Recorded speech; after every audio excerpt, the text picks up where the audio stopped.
Hello to all the attendees coming in. I'm just going to give it a few seconds to get everybody in the room before we get started.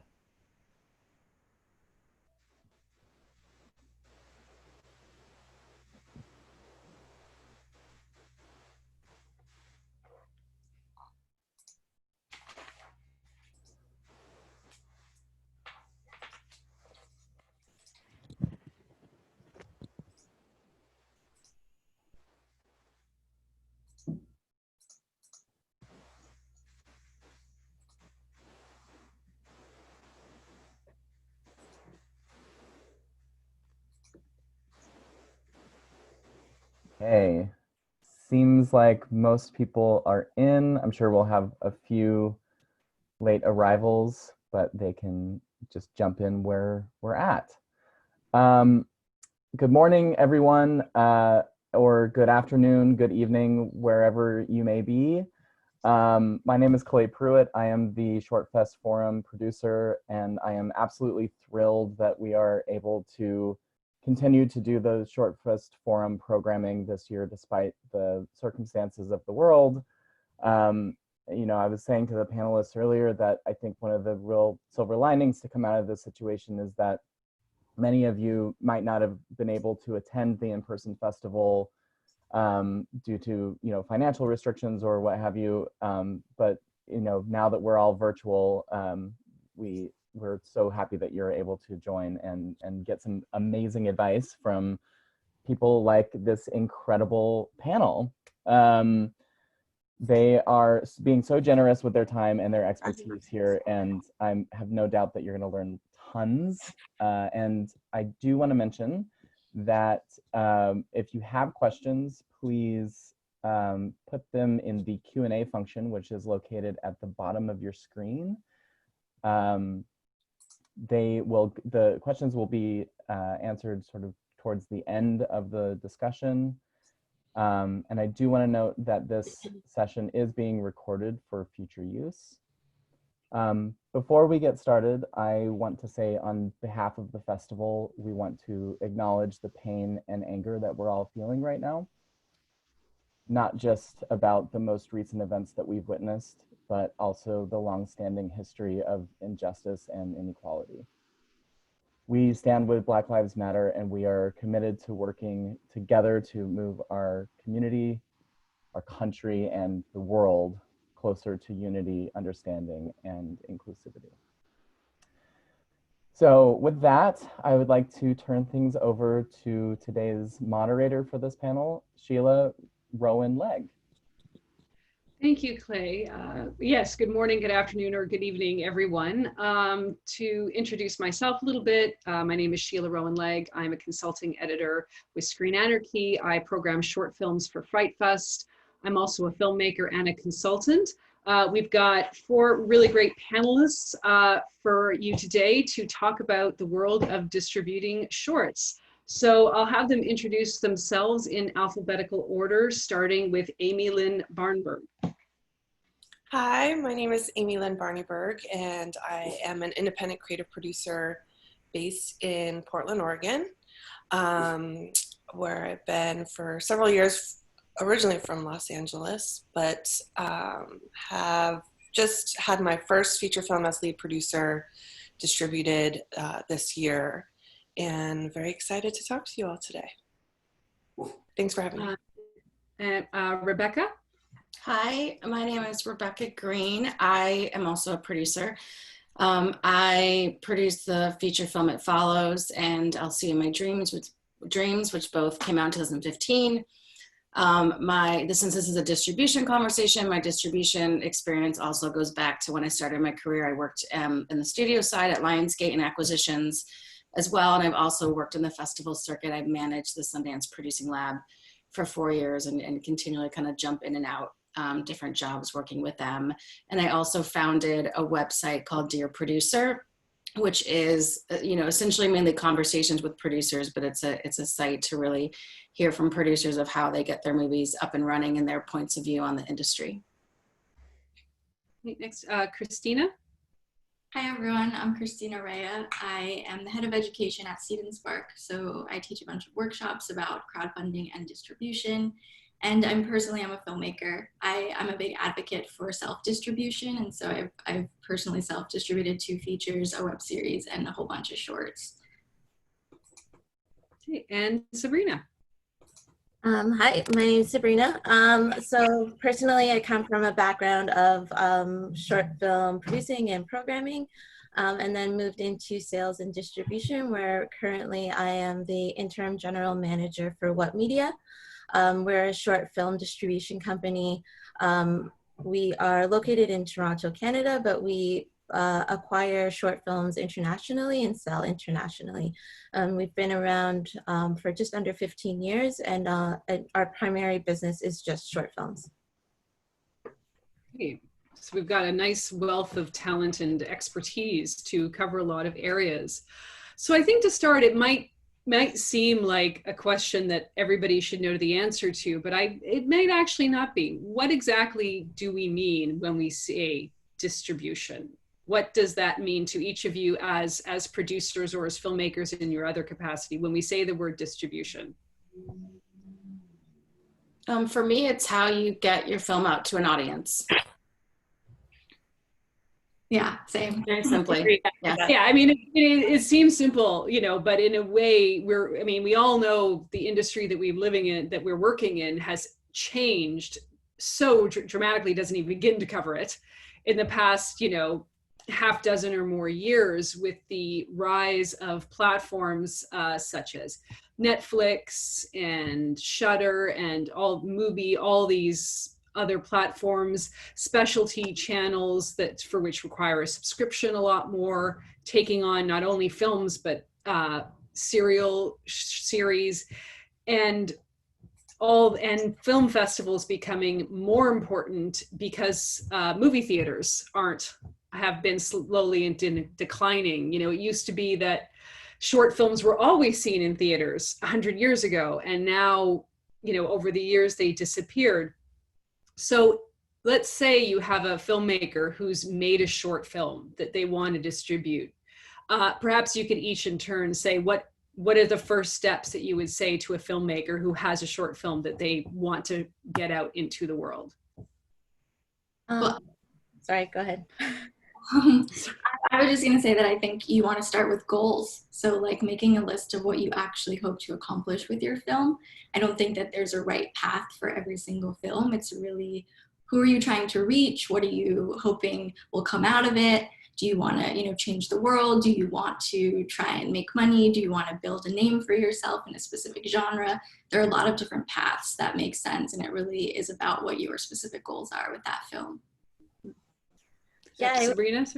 I would agree. I mean, that's kind of the first question that we always like to ask when we start talking to a filmmaker, is to understand what the goal is for that short film, and whether it's to build their network, meet other filmmakers to kind of go on and make other projects, or are they trying to go for an Oscar run, or are you just trying to make some money off of it, or do you really just want to throw it up on Vimeo and just have it out there for free and just get as many people to watch it as possible? Like, those are all questions that we need to know before we can kind of build that strategy with our filmmakers, and it really helps us know where we want to send that film. Amy or Rebecca, do either of you want to add anything? I think as a producer, anytime I'm talking with a new filmmaker that I haven't worked with before, or a director, it's very much asking those same questions. And then from there, you can figure out the best place to try and, go down the path of distribution to be able to achieve those goals. Sorry, I realize that my eyes are looking in certain directions because of where everybody is on my screen, but it's going to be different for everybody's screen. So when a filmmaker, they've come to you, or they're sitting down with their producer, director and producer working together, saying, we're going to come up with this strategy. We're going to say, okay, I want to distribute my film somehow. I'd perhaps like to get it in front of as many faces as possible. What is the difference between, say, putting it up on Vimeo or YouTube for just either for everyone to see, or if they go the, ad or subscription route, charging money versus, say, trying to get it into film festivals? What are the good side and bad side? Because these seem to be a lot of the route that most short filmmakers say, am I going to try to get it in front of eyes through sort of a channel such as a festival, or if I'm going immediately for just this audience, either for money or not? I'll start with that. As a sales, we're a sales agent, so obviously we kind of tend to try and ask our filmmakers to hold off on Vimeo for a little while, just to be able to exhaust those sales first, because that your life on Vimeo, like going to Vimeo, is an option after sales are done. Whereas when you put your film up on YouTube or anything like that for free, it's a little bit more difficult to get those higher paying clients to want to invest in your film when it's already available to the world for free. So we like to kind of have the best of both worlds. We tell our filmmakers, hey, let's try and do some sales. Let's show them that you're a viable filmmaker, that you can make money with your project. And then after all of that, we can go online. I'd also like to add that even if it's not about sales, I find that kind of the best of both worlds is really the way to go, because you can build momentum through a festival run. You can use the audience that you reached at festivals to kind of be like your marketing team once the film is available online. Festivals will be your partners in helping you spread the word once it's available, because usually festivals, if they screened your film, they're excited to tell people about it once it's available again. And so I think that working those relationships so that you're not just like putting it online and hoping people discover it, but you actually have a strategy and momentum building up to that moment will really help you get it seen. When you have to have an audience on your own, like if you're going to put it out yourself, you have to have a database of people that you are sending it to just kind of post it, once or twice on Facebook or Twitter or Instagram, like might get people's attention for a moment of friends and family. But outside of that, it doesn't, having something pick up traction doesn't just happen out of thin air. Like that's all strategized and created. So if you want to just put it out yourself, what is that list of people who are going to watch it and then also help you promote it? Mm-hmm. Amy, anything to add? Yeah, my kind of experience has been thinking of it as windows and kind of one going into the other. So each time it's figuring out what's the ultimate goal for this project and then going down the line. And for me, it's traditionally kind of been seeing what festivals we can get into and using that as a way to kind of kickstart things and starting to build that audience. And even before that, if you're doing a Kickstarter or a Seed and Spark or some sort of crowdfunding, that's like an even before place that you can start building that. So for me, it's always kind of been using this kind of traditional, I say traditional, but it's always changing, but there's an order to it, I would say. And you just always shoot for the stars in any way possible. Try to figure out your wish list of festivals and kind of, we would tier them out and submit to our top tiers first and then kind of go down from there. And then getting a festival run is just an amazing way to get your film seen by a lot of people that normally wouldn't, even if you were to just put it up on Vimeo. So for me, putting it up on Vimeo or something like that, for me at least, has always kind of been towards the end of that priority list. Mm-hmm. And how much should a short filmmaker budget for like putting that distribution, like the money aside for, say, doing a festival run, getting the publicity materials together, such as like poster and press release and things like that, stills? Like, is there, obviously it would vary according to a short necessarily, but like, can we give an approximation of how much a filmmaker should expect to spend if they want to, say, do a festival run and then possibly find something like OAT Media to distribute it? That's really tough. That's, Yeah.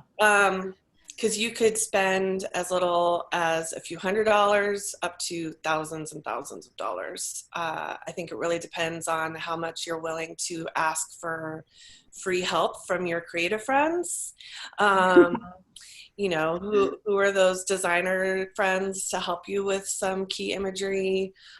Or do you go to an agency to help you with that and go the route of hiring a PR agency? And because some PR agencies will charge you $10,000 for a world premiere coverage. So it really depends. I would just say, you know, be realistic about what you can either fundraise or, you know, the best would be to budget it ahead of time. But I think that's just even knowing that that's going to be needed is a good thing, because I feel like a lot of people just budget for making the film itself and forget about the part of getting it out into the audience. And so there's other things to be considered with that for sure. But I would just say always just do what you can, but know that there's always money to be spent. Yeah, also for festivals, I think filmmakers, and I speak for myself as well, we have a little bit of a bad habit of treating festivals like playing the lottery, where we just like spend a ton of money submitting to everything and just hoping to be chosen by whatever. We just kind of collect laurels, and I see posters that will have 100 laurels on it, and it's like I don't recognize half of these festivals. And I think that what you really want to do is kind of step back and think, what are the festivals that are really going to accomplish my goals, and make sure that you're budgeting more for attending. So like going to the festival so that you're on the ground, you're meeting people, you're collecting email addresses. I think it's better to screen at like 5 festivals where you get a ton of emails and you make connections and you get to watch your movie with people and just have 5 laurels on your poster than to like spend $1,000 submitting to a ton of festivals. You don't actually get to go to any because you didn't budget for that part of it. And you just have a bunch of laurels on your poster, and you don't know if some were actually worthwhile and some weren't, and if anything really came out of most of them because you weren't there. So it's again about strategy and knowing your goals. And to add to that, like it's like so important. I find a lot of filmmakers, they just want to get into every festival, and they'll put, you know, they'll just spread the cast as far as it can go, the nets, right? But I think that you also have to like really do your research into what festivals are programming, and take a look at like, does your film, like from historically, what have they programmed, and does your film kind of fit into that? I know a lot of filmmakers come to us and they're like, we're going to Oberhausen, we're gonna go submit to Oberhausen. And I'm like, but that's like traditionally an experimental film festival, and your film is not an experimental film like at all. So, you know, make sure you know what they're programming before you start submitting. And in our case too, like for What Media, as a sales agent, our services are technically, like, we only take commission on the sales that we make. So there's no cost out of pocket for the filmmakers for us. Right. Well, this brings us, I guess, to the next topic, like what to be, as we've said, you know, the distribution model has changed, where stuff gets distributed has changed. I personally think it's actually a great time for short films because of all the different ways in which people can now consume motion pictures. I think maybe we should just call them that, motion pictures, because that's what they are now. It's so hard to distinguish between these different medias. What would you all suggest? Where are the different places that shorts can now be distributed to? I mean, we know film festivals. That's sort of the traditional route that most short films have gone down. But what else is now available for short filmmakers? So like for us, I mean, we approach broadcasters. There's a lot of broadcasters in Europe that still air short films. A lot of subscription video on demand platforms that you can access. There are a lot of short film apps that are popping up these days, and different, like, again, like video on demand websites that are coming out. And it's just doing your research and knowing, like, I mean, remembering the value of your film as well, especially with like brand new platforms. If they're asking you for your film for free, like what are you really getting out of that? Like make sure you ask those questions. Yeah, I think that's kind of pretty broad, but yeah. Yeah. There are so many platforms popping up. It's sort of impossible to really list them all. But to echo what Sabrina said, to really do your research and to talk to other filmmakers, because a lot of those platforms promise things and it's kind of like the contracts are a little bit loose about what you're actually going to get out of it. And you want to talk to filmmakers and ask them what their experience actually was. Did they see any money? Did they see data from it? What was the benefit of being with them, especially if it's exclusive? Yeah. You got, as someone I've not sold short films, so as someone who hasn't, I know you just said there's a ton, but can you give like, who are the top ones, or who are the ones that pay? Who are like, are there specific genre-based ones? Like I particularly don't have any idea in terms of selling shorts. I can speak from experience, but Sabrina, you know the world of sales a little more. Do you want to? Yeah, sorry. I'm like always afraid of talking over people, so I'm like, I think, so the platforms, I guess it really depends on the film as well. Like, I mean, there's a lot of like genre specific platforms. I know right now on YouTube, there is Alter and Shudder and Amuleto, I think it's one as well. And like they pay as well. On the broadcast side, I mean, we sell to Canal Plus in France and France Television and Swiss SRF in Switzerland and CBC in Canada. Short of the week, I think is. Shorts TV is one that I know. Yeah, Shorts TV in the States. They're in like North America mostly. And then for we also sell to Canopy, which is an educational platform, and they're really great to work with. And so are these guys giving upfront fees, or are they going to be ad-based, like, or is it both? It depends on the deal that you make, but I mean, usually we try to work with people that will give upfront fees first, and then that's where the doing your research helps, because when it is revenue based, and like based on like how many views, you have to know exactly what kind of audience they're getting on those platforms, because you may never see any money from those. But if it's a platform that's like really been in the business for a very long time and they know what they're doing and they're upfront with their payments, then I think they're probably better to work with. So Canopy is another one that is revenue based, but they pay on time and they're really great to work with. What's sorry, I'm just asking all the questions. What's a high end of what you would, because I don't do a lot of shorts, just, you know, to be frank, and I also encourage filmmakers not to spend too much on their shorts because there aren't a ton of revenue streams. And so like what on the high end is what you would see for a short film in terms of money, whether it's upfront or ad based? Upfront, I mean, on the high end, it's usually out of Europe. I'm not, you know, to be completely honest, because I think the culture there for short films is a little bit stronger. For films in general, there's more support internationally. Yeah. Across the board. So yeah, I think it would be anywhere between 400 and 500 euros per minute. Okay, that's really good information. Yeah. The ones that I know about that kind of will license for a window of time, like Shorts TV, most filmmakers I talk to, they're usually getting paid somewhere between 200 and 600 for their film, just a flat license. Alter, I have a film that's premiering with Alter in August. They pay 500 for a non-exclusive. Yeah, and there's and Shudder which is a genre platform, does take short films as well, and Crypt TV, which technically is TV, but it's also like, that's a genre specific one that I know of, and I believe both those platforms do pay.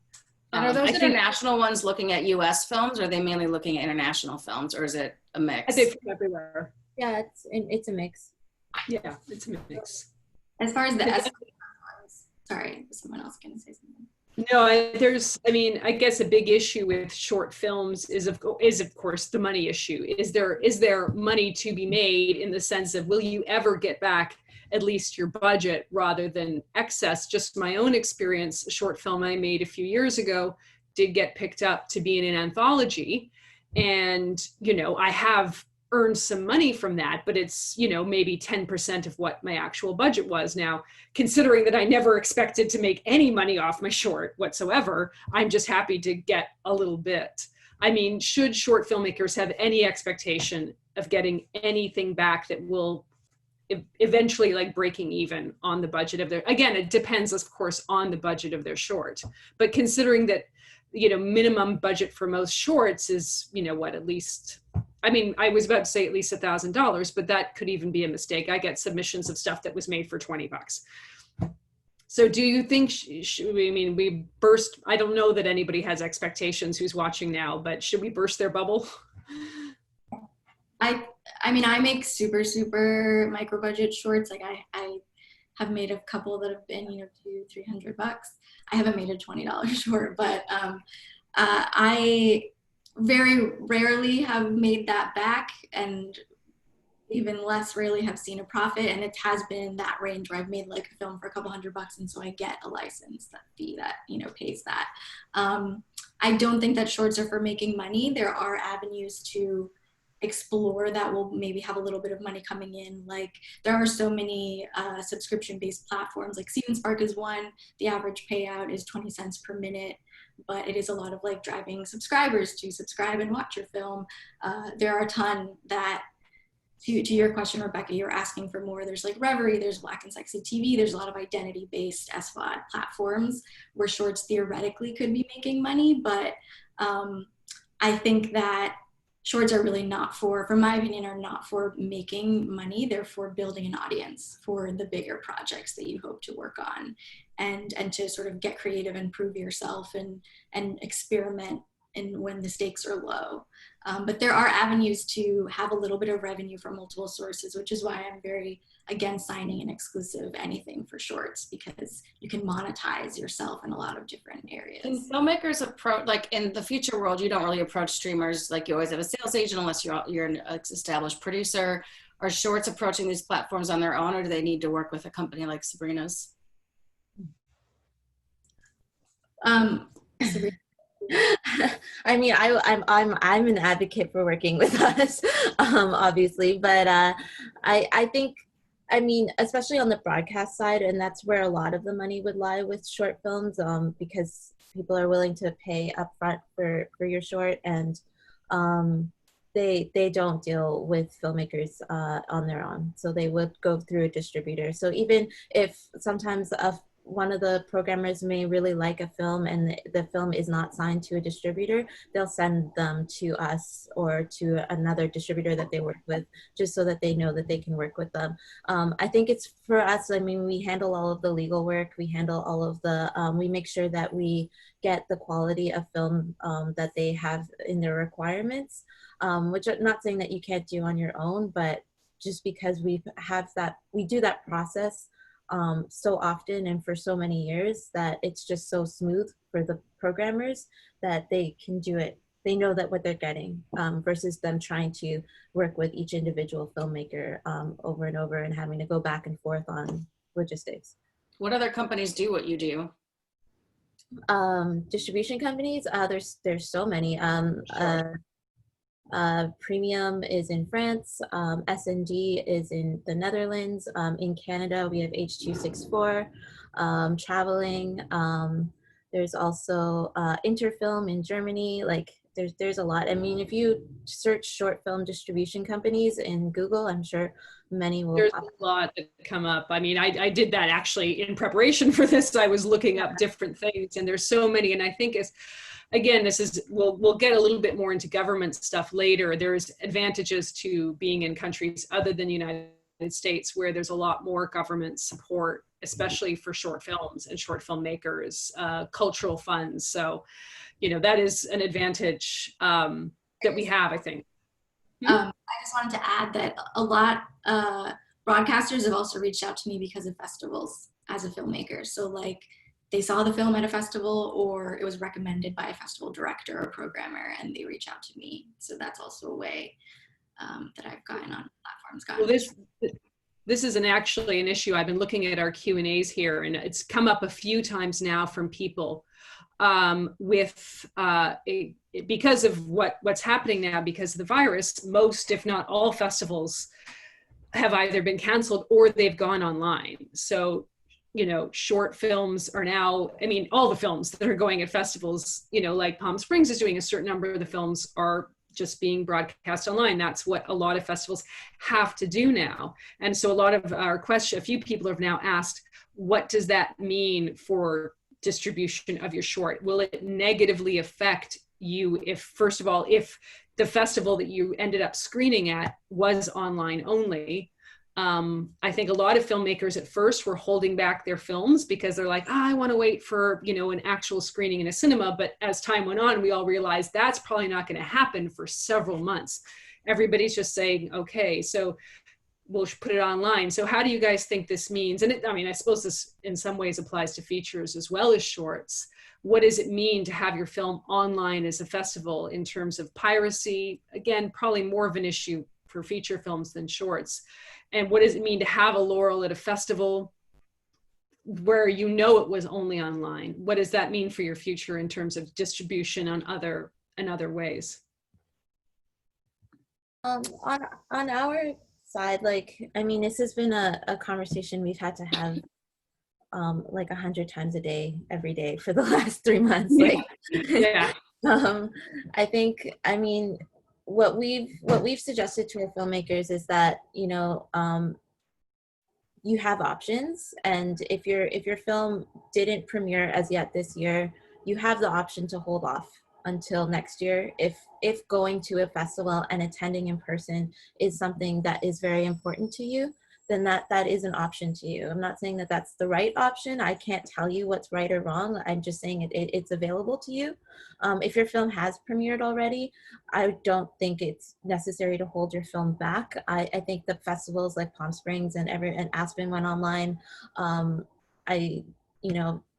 went online. I think that there's still well-known festivals that are still doing their part in the industry, and having your film there is not going to hurt at all. The only thing I would suggest is that when you're going to a festival and they are going online, is to make sure they are trying their best to either geo-block to the territory that they're in, or just minimizing the amount of time that your film is up for free. You just want to be able to kind of have it up for that festival and then have it taken down, so that it's just not thrown up online and then all of a sudden you aren't able to sell the film or attend other festivals because the film's been online for so long. I think there's a big difference between shorts and features in this space. And, Clay wrote a great article about all the questions you should ask before you accept a virtual festival. And I did a webinar a couple weeks ago that you can watch on the website. There's a replay that's up that kind of dissects this from the feature side. And, from the feature side, you're eating the majority of indie films do not get theatrical releases. They are going digital. And so you have to be careful that these virtual festivals essentially are just taking over the VOD space, but they're not paying you. And if you oversaturate, sales agents in the feature space are telling filmmakers not to do the virtual festivals for certain films that they feel have a pedigree to sell and actually do well. And so it's still a push and pull, but until these festivals can bring a revenue stream into filmmakers for these features, you're essentially just giving it away for free. And on one hand, it's great because the festivals can promote your film and get them out to an audience. But then when you go to do that, you may have already hit your audience, and you've given it for free. And so, like she said, it's there's geo-blocking, there's limited number of tickets. You really have to make sure that they're not just putting your film out there openly for everybody. And then once you go to actually sell it or put it up in a paid form, that there's no audience left for you. Versus shorts, where I would say I think it's great for the shorts, because I don't think anyone should assume they're making money off of shorts. Shorts should be about exposure. And so to me, it's a great opportunity to get people who don't usually go to festivals, can't afford to go to festivals, to see your shorts. And so I think that's, in the virtual space, the short films are really, the winners in terms of how it helps their films. I would agree. I just I would like to add that I mean, it's easy to think that the shorts may never make any money, but we've had shorts that have made all of their money back and more. And it is not like that does happen. I'm not saying it happens all the time, but like you just want to, talk to a distributor. You don't have to sign with them, but talk to them and like see what if your film is something that they think they could sell, and if that's the case, then like why not try and figure out that option. And if it is something that can be sold, then yeah, you do want to hold off on making sure your film's online for free. Yeah, and I'll say that comment isn't just about shorts. Like Amy knows, because Amy's been in my labs, and Clay knows, like right now indie films are not making any money across the board. Like there are very few. There was a filmmaker did a write-up at the end of 2019 about how all, or maybe at the beginning of the year, of how all the Sundance features fared. And even the biggest sales, like it's a really, really tough time for distribution for indie film in general. And so I say that to the feature producers as well, that you really have to have something exceptional in order to see money back on your films. I think, to make, but that is what it is. Yeah. No, I mean, I have friends who've had experiences where, they ended up, they signed on to a platform and they got their money back. So they broke even and maybe made a small profit, but then their film kind of disappeared. So it's a push, it's like which is the best option. And it's sometimes, I mean, is it worth spending money on, there's a lot of agencies now and groups that will represent your film, sales agent for a short film. Sometimes I get submissions for that. So what is people's opinion? Is it worth doing that? Amy Lynn. Oh, I'm so sorry. Amy Lynn, you put your hand up there. That's okay. I'm sorry to interrupt you. I was just curious from a short films perspective, because for features, festivals could be a potential revenue as well. Like once you have your world premiere, and if your film is doing well, there's an opportunity to go to other festivals and get screening fees from those festivals, or win awards that have cash prizes. Like, is that an opportunity for short films as well?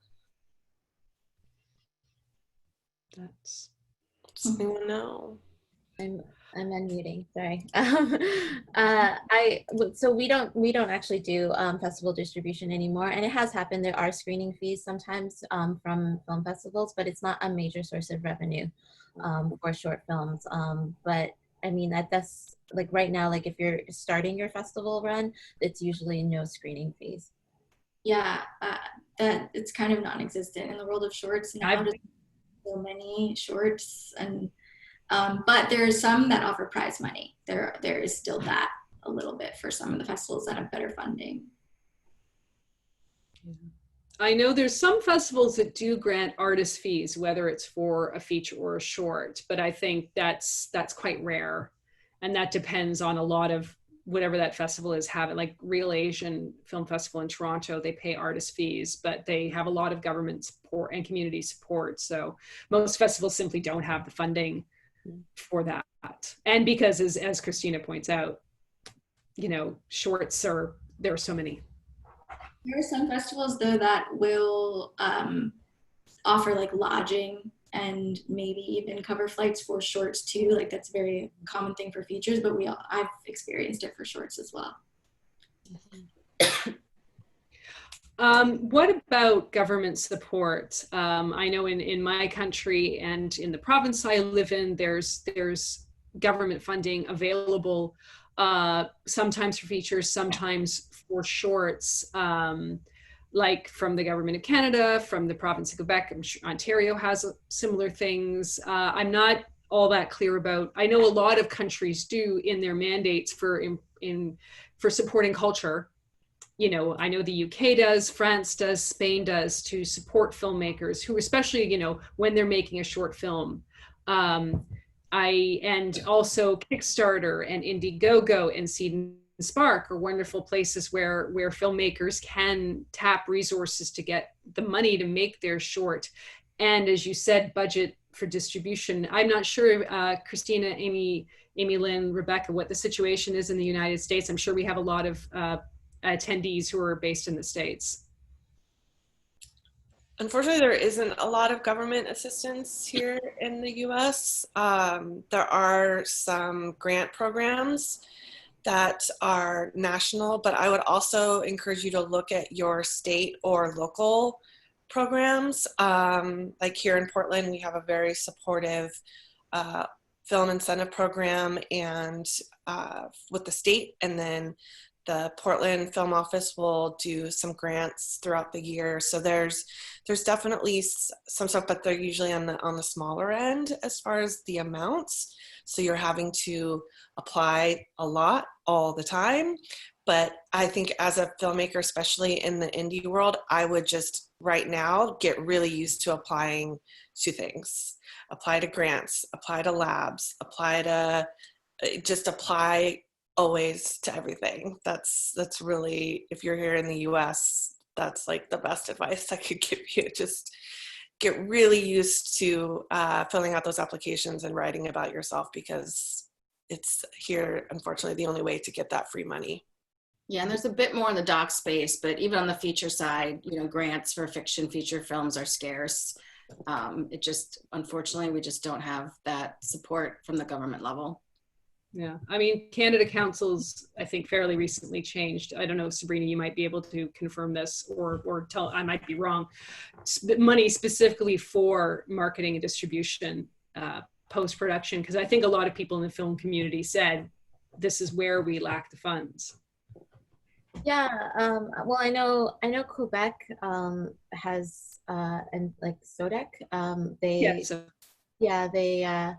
they're so great. They are so like generous to their filmmakers. I mean, I'm not in Quebec, so I don't know if there are any issues with it, but like from what I've heard, they really help their filmmakers with distribution and with marketing and everything like that. In Ontario, we don't have that kind of support necessarily from Telefilm as much, but we do get the production grants. I'm not saying that there isn't any marketing money, but yeah. Yeah. Just sorry, circle back to a question about sales agents for short films. Do people have an opinion? Is it good? Is it bad? When should a short filmmaker say, okay, I'm going to seek out a sales agent to help me? Because I mean, it's totally okay to admit that you don't have the skills to promote your work that will hopefully lead to distribution.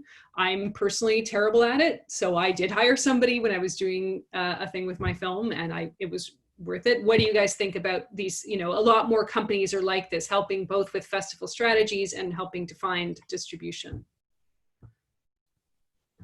So I don't think there's a right answer again for every film. I think it's really like knowing the market value of what you've made. So the budget that you're working in and the production value and the genre, and do you have recognizable phases, like looking at all of those and seeing what's actually selling, what is actually making money, is it going to be worth what you spend? If you've made like a film that's just a really lovely story and can reach an audience but isn't the kind of thing that's going to make you money, I don't think it's worth it. I think it's much better to just like, you know, do some Google searches and talk to some filmmakers, get some advice, and kind of try and do it on your own or with your team of collaborators. But yeah, it really depends. It depends on the film and what makes sense in the market.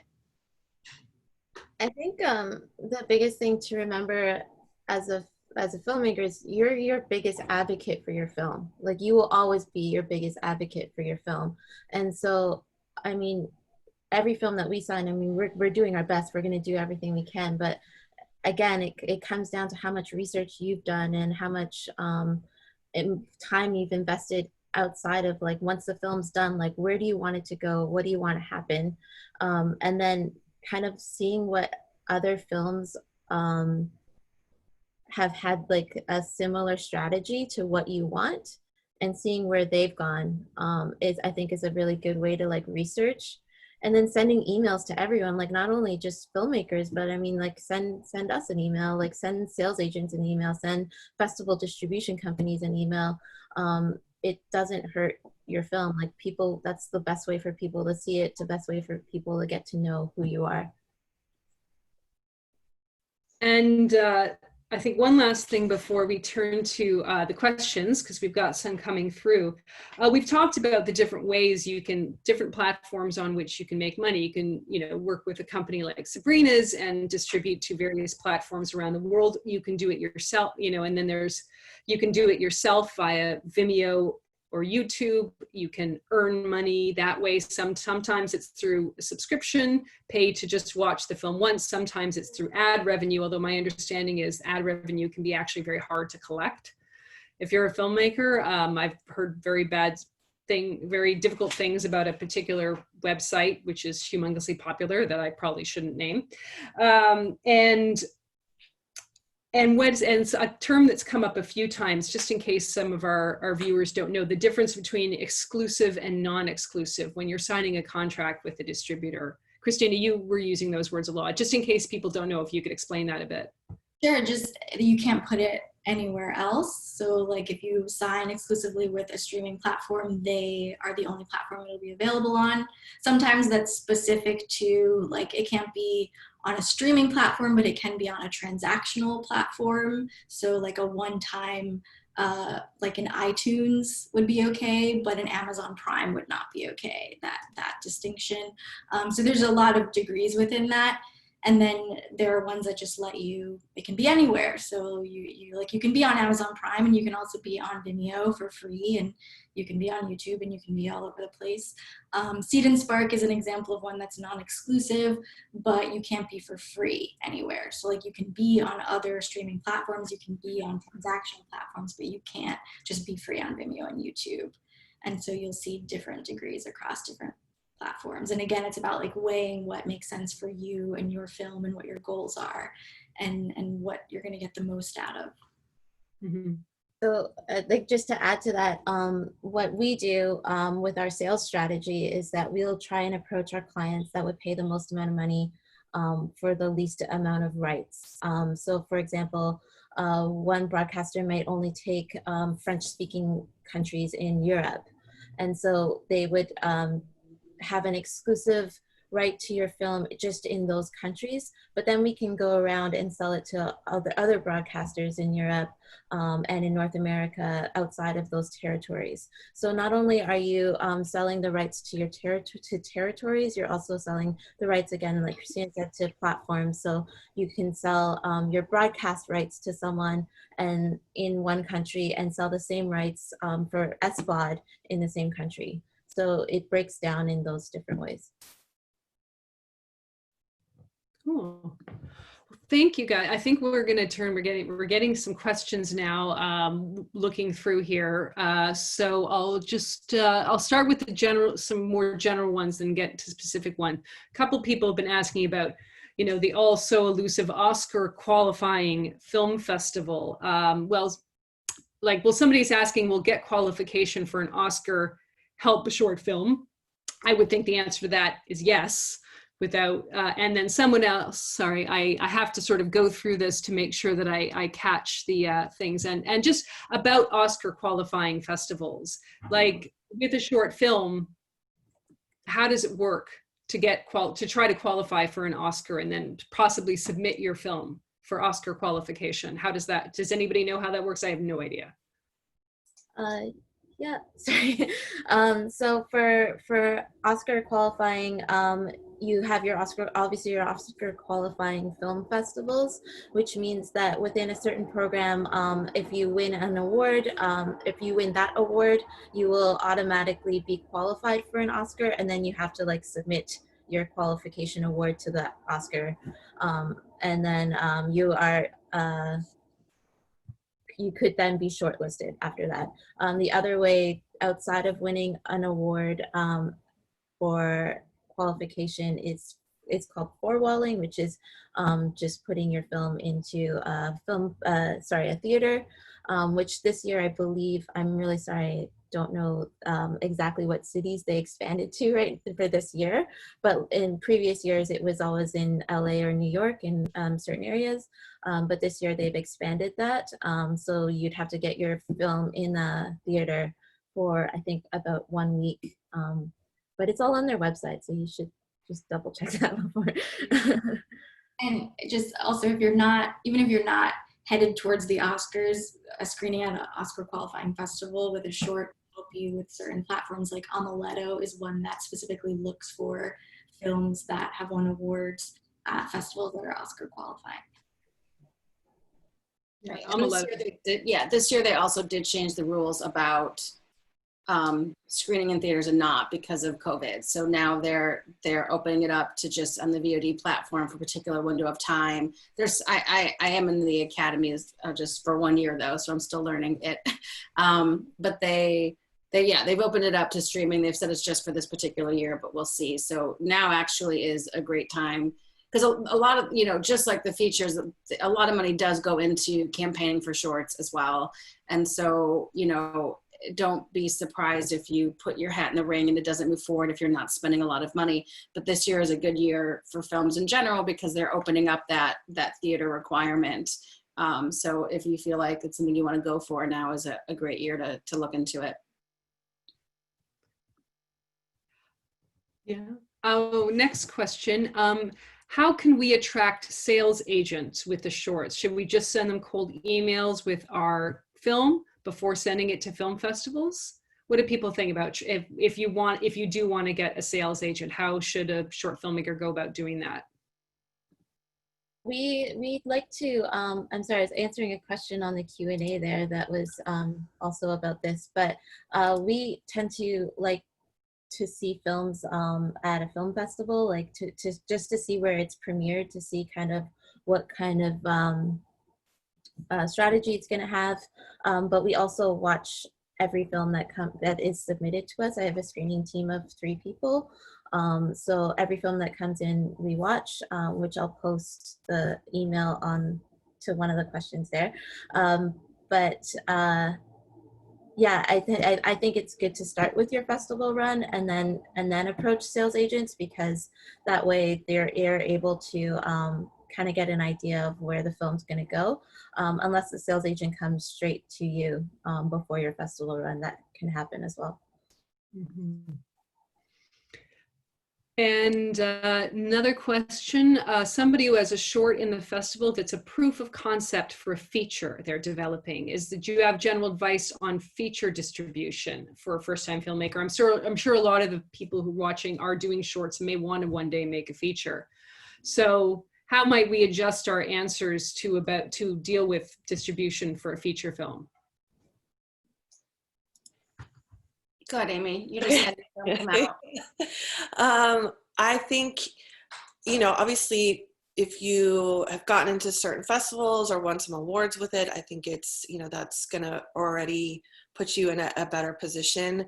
I would, go to sales agents, or if you have representation, if you're looking for an agent or a manager, I think having the proof of concept short that's won awards or been in festivals and your feature script, I think that's a really good combination as far as pitch materials, but you'll just need to really start going out and pitching it.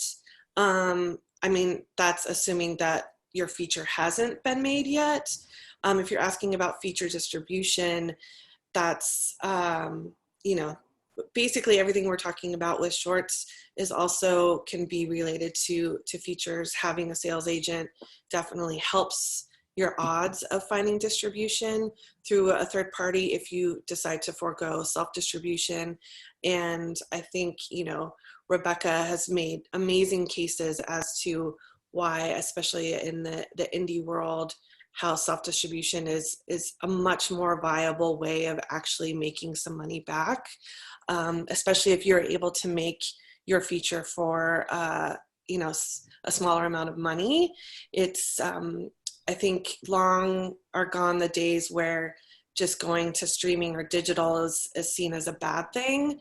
I think, several years ago, it was like, oh, you just got streaming, you didn't get theatrical, poor you. Like, it was like this bad thing, but now digital and streaming is a wonderful thing. So I think self-distribution is is something you should absolutely consider. At least parallel path it. I'm a big fan of parallel pathing, you know, and just kind of do your due diligence and see what that path would look like while you're still trying to find a sales agent to help you, because it can be a long process.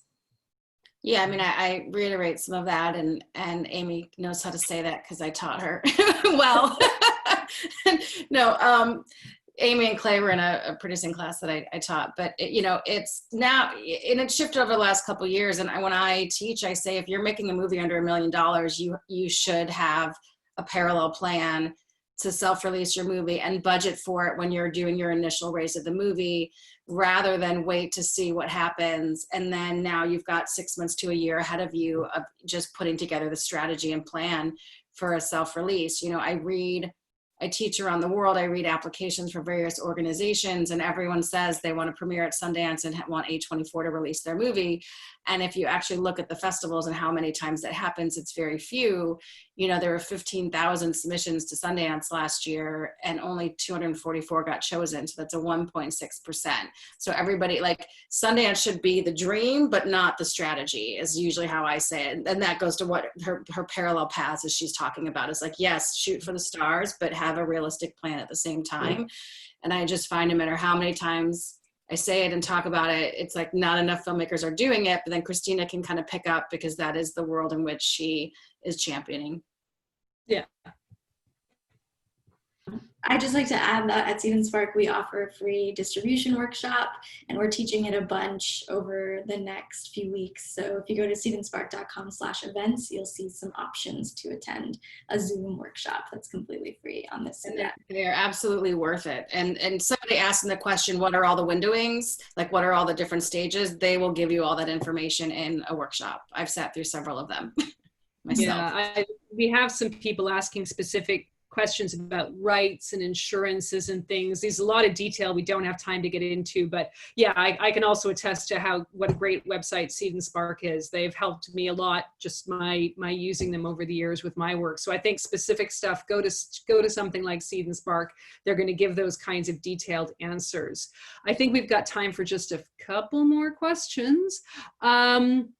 Somebody was worrying if your films, we did sort of cover this a little, but just to confirm it up, if your film screens at a festival online that doesn't have geoprotection, you know, what are there risks of that? Or I guess it really depends on if your film ends up somehow being pirated and permanently out there online for free, if that lessens your chances of getting distribution.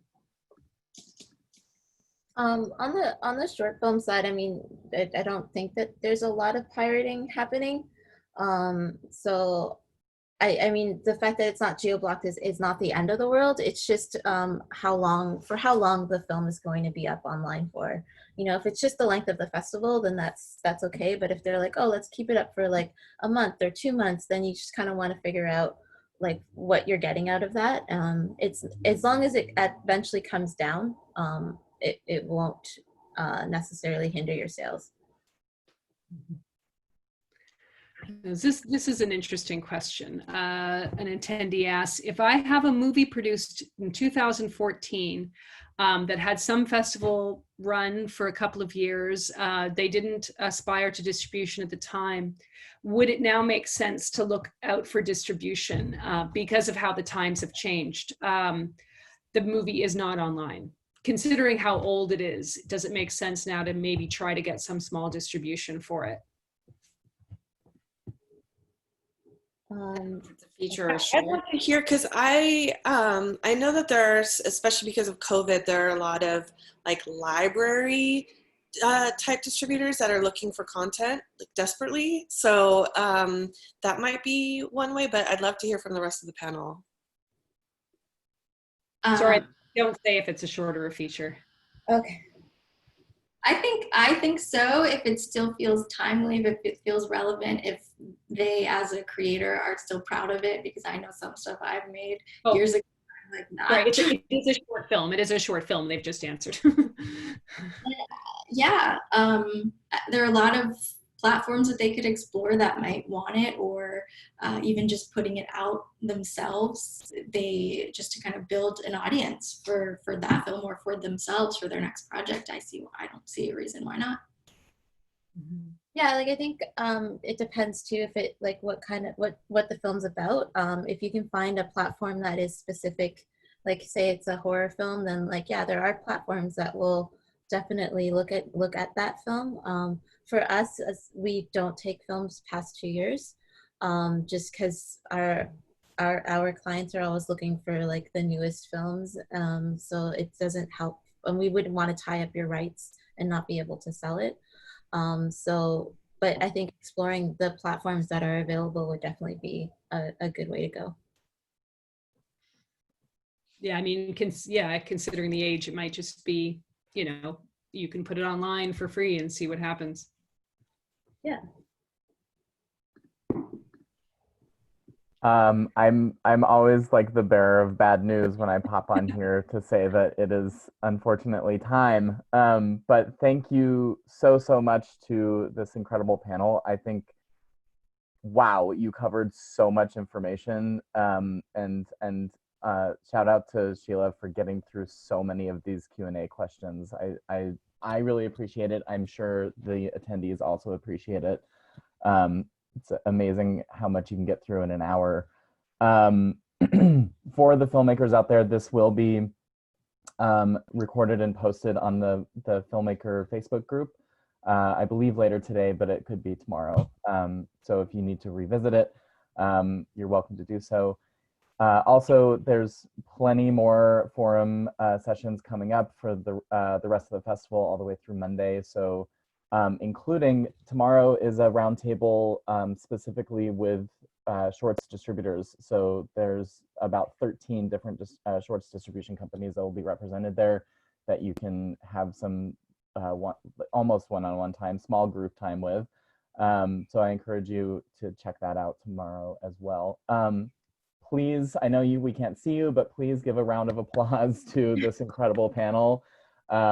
They have been so generous with their time and their expertise, and we just are super appreciative, especially when your time is extra valuable right now. So thank you so much.